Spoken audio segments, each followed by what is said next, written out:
on commence à parler. Depuis le début, faut se dire la vérité, Kat n'était pas très performant. Et se faire soulever salement, ce n'est pas exactement son attente de l'ennemi ultime. Heureusement, ce chapitre est là pour remettre les pendules à l'heure. Voyons ça tout de suite.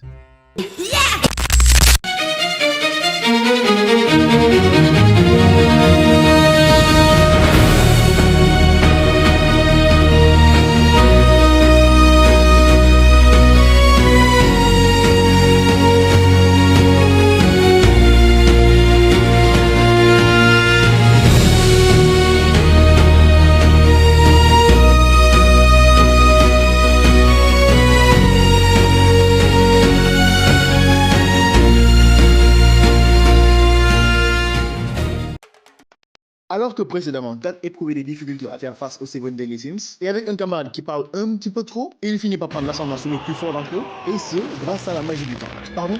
D'où est-ce que ça sort? Eh bien, pas de nulle part déjà, puisque déjà avec la magie du chaos, il a un énorme éventail de techniques. Et je n'exclus pas le fait qu'il aurait pu observer les techniques de Merlin. Par exemple, lorsque les chevaliers du péril se faisaient exploser, leur armure suivait également. Puisque le chaos arrivait à maintenir leur forme originelle, ils revenaient à leur état normal. Par contre, comment expliquer ça pour du matériel? À l'époque, ma théorie, c'était que leur armure était également faite de chaos et qu'elle se régénérait. Non. En fait, c'était l'impact de la magie du temps appliqué pour cela. Énigme résolue. De notre côté, pourquoi s'arrêter en si bon chemin au lieu de le tuer une bonne fois? Eh bien, ce n'était pas prévu puisque Merlin est intervenu pour arrêter le vieillissement de Bab. Bien sûr, au travers de sa marionnette que Kat va s'empresser d'absorber.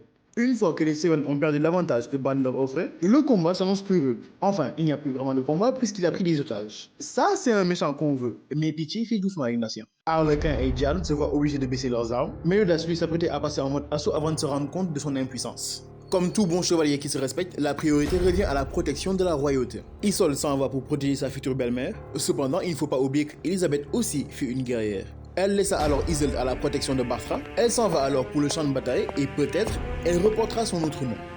Ellie, la sanglante. Personnellement, je suis content de la voir enfin à l'action. Par contre, j'espère que l'apport qu'elle sera ne sera pas trop facile. Déjà que Cass n'est pas trop respecté en tant que méchant. Alors si en plus il trouve des solutions et qu'il n'est pas récompensé pour, l'auto joue contre lui, je le dis tout de suite. Enfin bref, on verra la semaine prochaine qu'est-ce que Elisabeth va nous proposer. Pour moi, elle va juste soigner les gars. La bagarre, ce n'est pas vraiment ce qu'elle aime. Est-ce que sa magie aura assez d'impact pour aider Ban? Et surtout, où sont les chevaliers de l'apocalypse? À moins que la solution vienne de quelqu'un d'autre.